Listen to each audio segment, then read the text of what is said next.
Okay, let's get going. Here to introduce our first speaker and moderate this first session is Gady Institute Assistant Director Kristen Full. Kristen.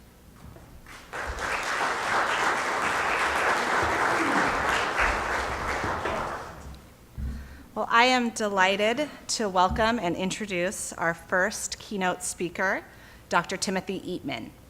Dr. Eatman joined the staff of Rutgers University in Newark in 2017 as the inaugural dean of the Honors Living Learning Community. This innovative college access and success program fosters the development of talented students with diverse life experiences, especially by re-examining the notion of honors and what kinds of students deserve to receive them. Looking beyond traditional measures of success, the Honors Living Learning Community prioritizes the experiences of non-traditional and underrepresented students, the engagement they've demonstrated in their communities, and their passion for positive social change. The results have been path-breaking. Dr. Eatman's work has recently been featured in both the New York Times and on the PBS NewsHour. Prior to his appointment at Rutgers, Dr. Eatman served on the faculty at Syracuse University and spent over a decade in leadership positions with Imagining America, arts and scholars in public life, a national consortium of colleges, universities, and cultural organizations dedicated to strengthening the public role of arts, humanities, and design fields through research and action initiatives, coalition building, and leadership development. He is the co-author of Imagining America's influential report on faculty rewards and publicly engaged scholarship, entitled Scholarship in Public, Knowledge Creation and Tenure Policy in the Engaged University. Dr. Eatman earned his PhD in Educational Policy Studies from the University of Illinois at Urbana-Champaign, a master's degree in College Student Development from Howard University, and a Bachelor of Science in Early Childhood Development from Pace University. His research explores institutional policy and equity in higher education and has been published in numerous venues, including the Journal of Educational Finance, Readings on Equal Education, Diversity and Democracy, Urban Education, and the Huffington Post.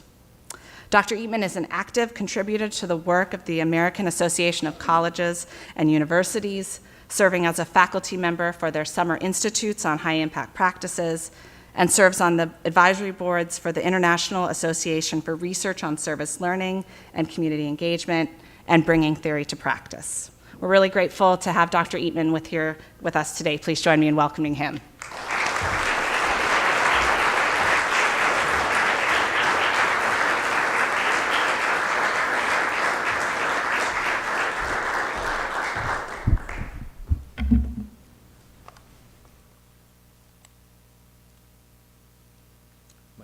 Mic check, 1, 2. Doug, we're in good shape. All right.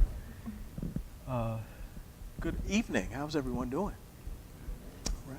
Good. A little quiet. That's about to change. Kristen, thank you so much for the kind introduction. Everyone has been generous here. I was able to spend some time in the faculty forum early, and it was really tremendous and pleasant.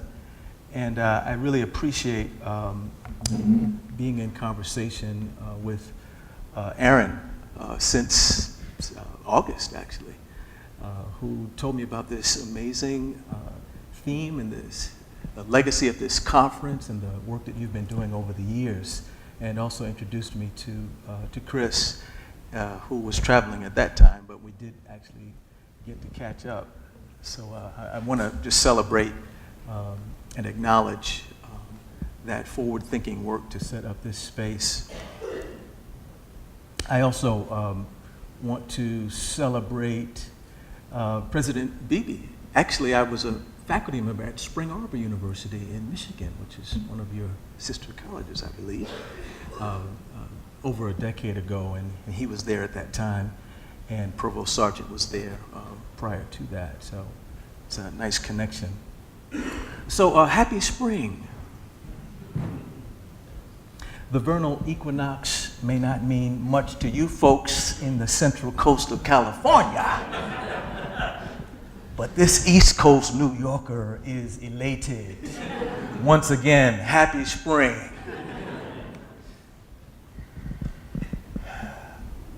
I have to tell you that it really has been a blessing to think so thoroughly with dynamic scholars who have a vision for taking on a real issue. And I really hope that this issue will extend beyond this conference into very robust conversations throughout the state, throughout the nation. If I understand correctly, I believe my charge is to flirt with this compelling theme, serving as a provocateur of the larger conference ethos, navigating the healthy tensions between hindrance and hope, between fear and freedom, between anxiety and aspirations. Aaron and I had several rich conversations over the last few months, and we talked about some of the challenges and opportunities that your theme is born out of. He assured me that my unorthodox lecture style was okay for this distinguished conference. We will see. So if you have any challenges with my style, see Aaron and Chris, okay? So I begin with a question. What are you anxious about right now? Worries, concerns, finances, family members, health. What are you worried about? What are you concerned about? Some of those rise to the level of anxieties and press further to high anxiety. This is one of the dominant social dynamics of our time, is it not? I'll say it just to make you comfortable. Breaking news.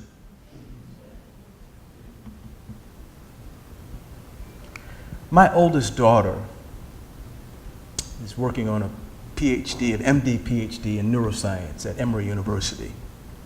I wanted to consult with her a little bit about the biological basis for anxiety. She told me, or reminded me, that experts agree that from a physiological standpoint, our bodies don't differentiate well between things that immediately threaten our lives, threats like fear of animals and the wild, or not being able to find food, things that carry real life or death consequences. Hard to differentiate biologically between those and the threats that don't have immediate life or death consequences. Biological reactions are designed to keep us alive, not necessarily for navigating functional, dysfunctional situations in schools. Activation of epinephrine and norepinephrine, which lead to the fight or flight response, is a biological process that you cannot overcome. Of course, one can practice breathing or other techniques to manage it, but it is indomitable. When triggered, the body goes into settings that are meant to conserve energy so that you can run, so that you can hide.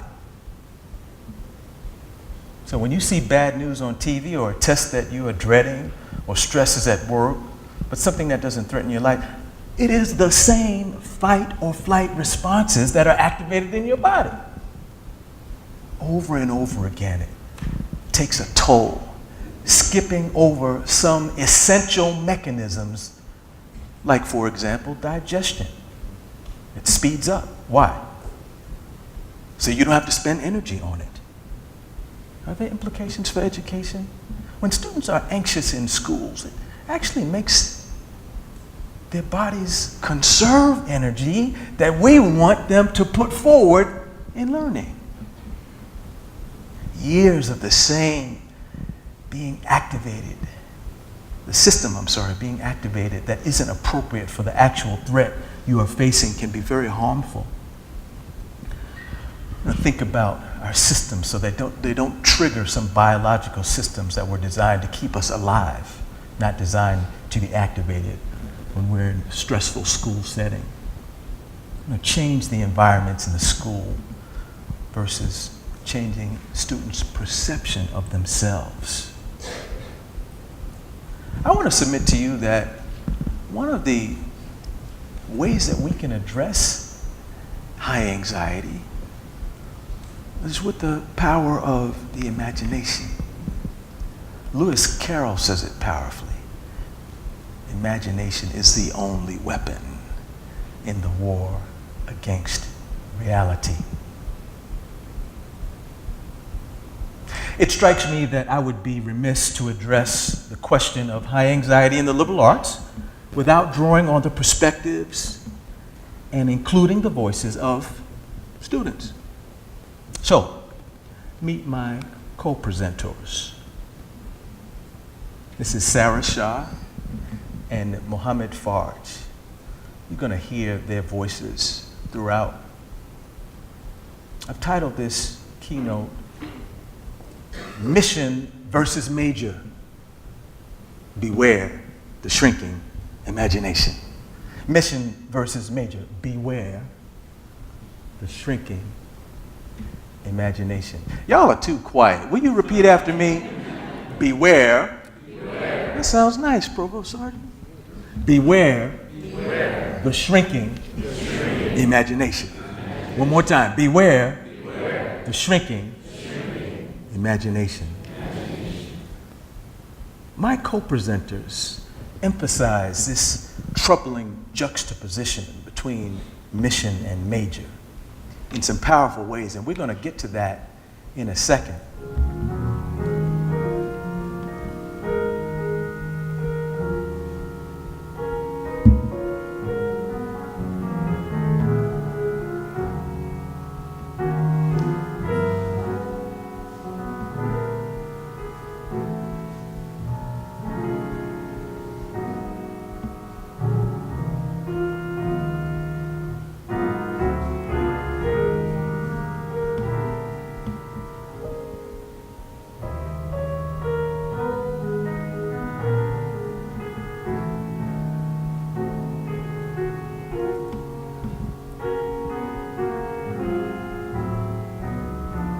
I see by the nods in the room, some people know this song. Lift every voice and sing till earth and heaven ring with the harmonies of liberty.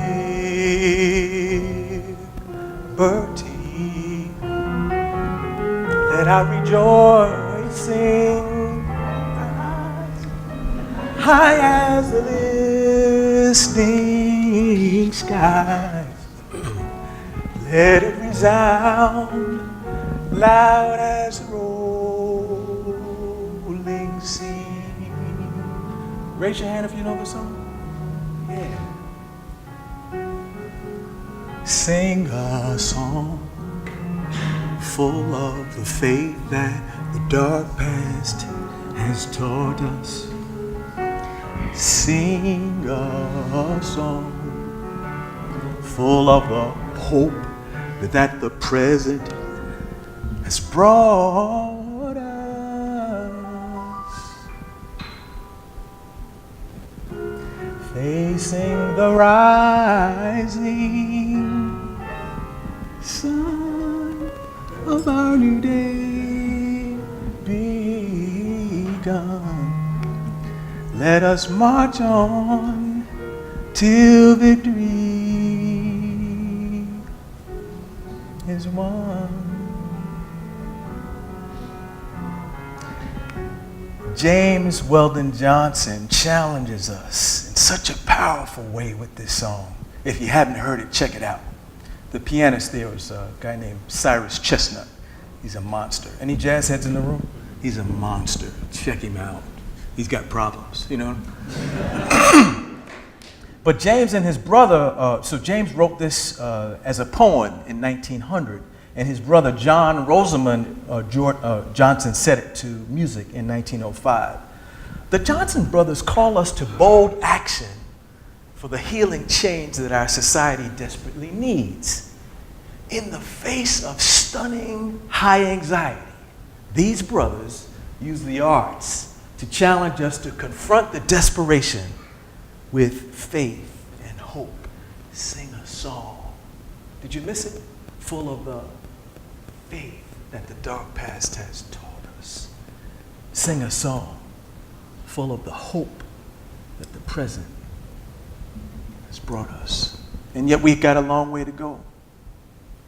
I'm hoping that my singing didn't cause any anxiety in the room. But for me, it really is an ode to the power of imagination. The power that Carol calls a tool of war. Beware the shrinking imagination.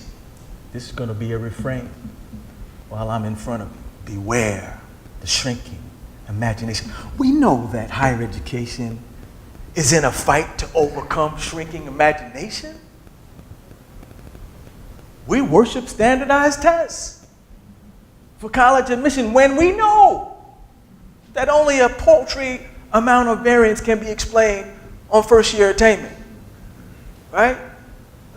Kristen shared, I did my doctorate at Champaign-Urbana. I'm a social scientist, right? You know, I'm a quantoid. I love to play with numbers. I love to, they taught me, in fact, my socks rolling up and down when I can explain the variance on the dependent variable. And we know that that is not, but we worship it. I challenge you to rebut me on that. We worship it. It's a shrinking imagination. Follows in the way that we treat huge concepts. Practices of knowledge making and scholarship. How silly is it that the dominant ethos of academia disdains the infinite complexity and ambiguity of knowledge making by promoting a posture which situates capital K knowledge as only or primarily located at university spaces? Indeed, it is not. This way of thinking extends to the mythical notion, getting ready, I'm gonna exit here? Okay. To the mythical notion that faculty on campus make the most valuable or significant contributions to knowledge making through traditional research. I'm one of those people that does it. But it's not everything. Community-based indigenous knowledges really are critical and ought to be more in the flow of what we're thinking about if we're going to be serious about pushing back against some of these anxieties that our status hierarchy frameworks instigate. This kind of small thinking is what I call shrinking imagination. It also manifests when we allow our knowledge-making energy to dissipate in stifling normative practices. Yeah, the way we do liberal arts education. Are you tired of it? We know that the dominant political discourse is replete with evidence of shrinking imagination, succumbing to the idea that celebrity or wealth or authoritarianism, as we have seen in dominant political discourses, can alleviate the deep challenges we face in social amelioration. It is losing the courage or the awareness that institutions of higher education at which we are privileged to work can make a difference in the lives and within our communities and within our spirits. Could it really be that our institutions of higher education, with all of its opportunities and challenges, are unable to do so much more towards serving as a transformational catalyst within society?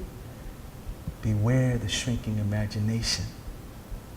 I want to argue that one of the greatest challenges of higher education is resisting the impulse to simply copy or conform within traditional frameworks, doing our liberal arts education frames the same way we've been. It's in the water and it's in the air of academia. And it also shows up powerfully in our larger society.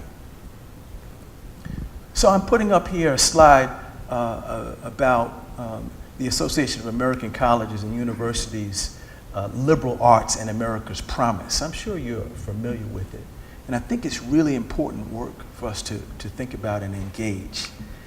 And I'm honored to have been elected to the board of AAC&U this past, whenever the conference was, a couple weeks ago, months ago, I don't know. It was Atlanta a few weeks ago. But this work on liberal arts in America's, liberal education in America's promise is really powerful and gets us tuned in on some of the particulars that we need to activate within our schools and within our programs to make liberal arts education what it ought to be. I love this idea of leap, but it is difficult to leap when you have shrinking imagination. But let's hear from some of my co-presenters. Here's Sarah talking about a few good models of success. Like, how much do I know that that's guaranteed for me? Like, that somebody's going to be there for your success? Well, I think that, you know, the title of the conference is Race to Success. The problem is this, that we don't, in the society that we're living in, really know what success looks like anymore, because there is not the same kind of hope for our generation there was for the generations before us. Like, social mobility does not seem like a thing that can happen for the most part. And so, like, for me, I was blessed because though I grew up in Newark, and though like a lot of students in Newark don't have the opportunity to go to a good school like that pays well for them, where someone is like reading over their essays and trying to teach them who they are, like trying to help you conceptualize who you are as a human being. Because I got into these like very niche scholarship programs, like I was a Cooperman College Scholar, I had somebody there for me. And I think that that is what's lacking, and that's why students from like Newark or from urban areas in particular are going to be extra anxious, because they don't know what success looks like. They don't feel like there could be social mobility for them. They don't have anybody supporting them. And I didn't have that, but I still feel anxiety because it's like I have those people helping me, but how much do I know that that's guaranteed for me in my life? That somebody's gonna be there. And I always feel like I have to act a certain way, or I need to say a certain thing. I need to be very political about how I present myself to the world, because inherently people are gonna have bias against me because of where I am from. And then just generally, like, the liberal arts education does not seem feasible or pragmatic. Sarah's not too hopeful, right? She continues here. I want to just point out that she is talking about one important dimension of high anxiety, which has to do with social equity. I want to stress one point is that students in my position need mentors to be with them, like a lot, to understand them, not to be there when they're really sad and depressed, but also be there when they're at their highest and genuinely understand who they are as human beings. I think that's so necessary. And then finally, Sarah talks about It's needing more space and time for reflection. That I said, and make those professors into the people who are also mentoring. I also think that there needs to be more space and time for students to not necessarily be learning, but more so using their brains for solution-oriented things. So that's not learning? It is learning. It's like learning more about yourself and like reflecting. There needs to be more space and time for that to be able to happen. Not necessarily shoving classical theory and other people's mentalities into your, like, it's cool to go by frameworks that other academics have put into the world. We respect those academics, they've done a lot for us.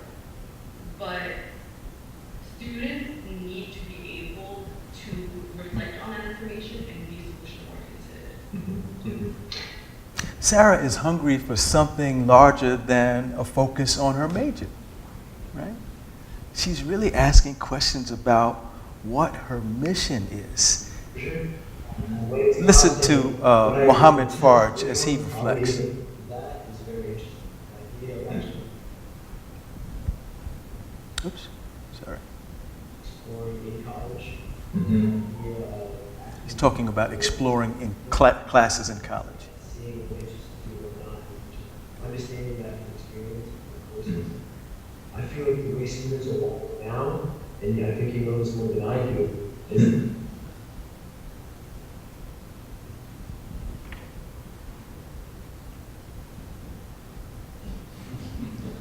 Okay.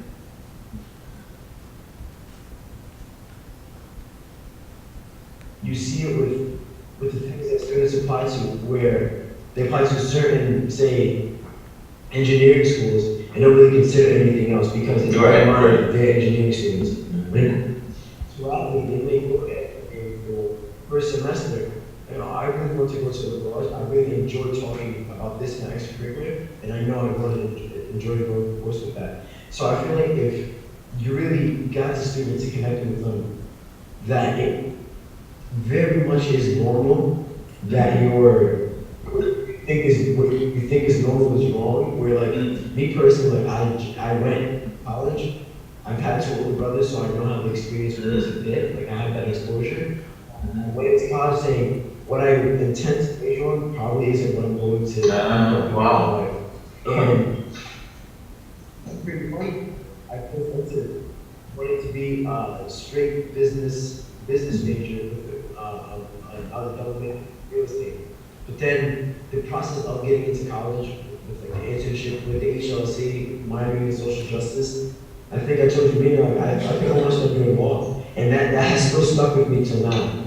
And so it's just the idea, because students think they have to have a preset, determined major, they already know what courses and what route they're supposed to take to be more attractive to employers. That develops anxiety because, listen to them.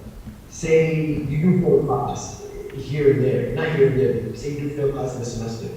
Now your whole entire journey, your entire schedule is out of whack, and then they kind of left, I'm behind. In actuality, there are people that are willing to help you, letting you know that one, everything is normal, and two, if you don't necessarily, obviously it's good to have standards when you enter college, but if you don't put those extremely high standards that you're not going to change your mind in 4 years, you're being very naive. Muhammad talks about the anxieties couched in preset conceptualizations of degree attainment and career aspirations, and the way that we use our frames to encourage that. Evidence of shrinking imagination. One more clip from Muhammad. Know that you're there for them. And then you share personal stories. I actually know the individual at Goldman Sachs. He was the art history major. He was an art history major with investment bank. And he was telling me I had no idea I was going to be in this position 2 years ago.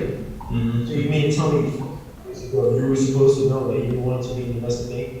You know what I mean? It's certain things like that, and I feel like students are very receptive to actual stories because that's what they think, well, that could be me. That's how I was. I was when I see certain people. That could be me.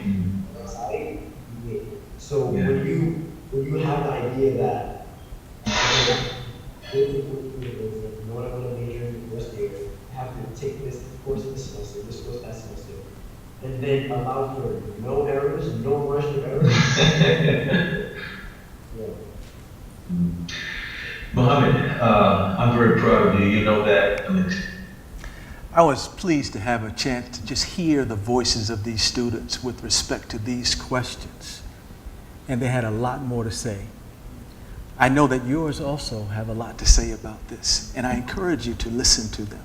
They're begging to be heard and seen. Did you hear Sarah say mentors need to spend a lot of time with us, especially when we're hurting?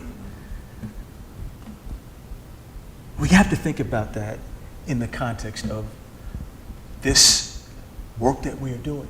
This is an image of Howard University's campus. Howard is where I did my master's work. I love the institution of higher education. You have an amazing campus. I haven't seen much of it, but maybe over the next couple of days I will be able to see it.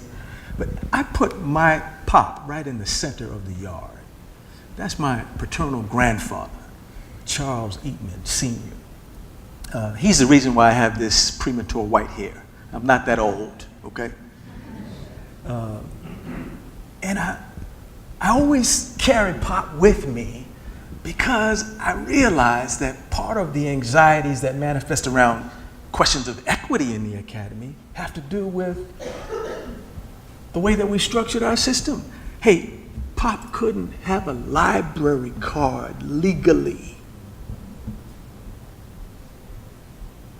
And my wife said, Tim, don't be dramatic. I'm not trying to be dramatic. That's the reality, right? It was illegal, right?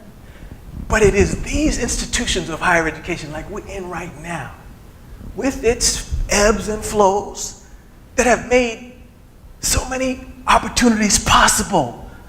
A space to beware the shrinking imagination, a place to open up innovations and opportunities that help us advance this project of democracy that we're working on. And yet, so many times we have failed.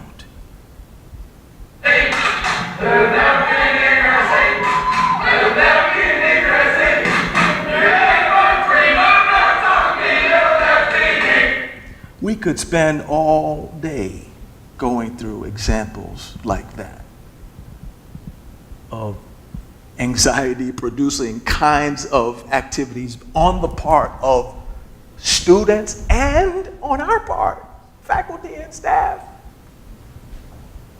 I won't go through some of the others I have here, but I think it's a reminder to us that, you know, when Native American brothers drive 7 hours to a Colorado campus so that they could go on a college tour, and somebody's mother says they don't fit, and the police come and hold them up, it's shrinking imagination.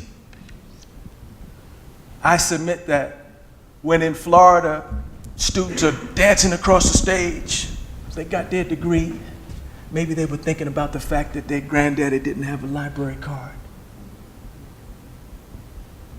We're putting them in these spaces. How about, this is a text from my youngest daughter, go to CNN when you can.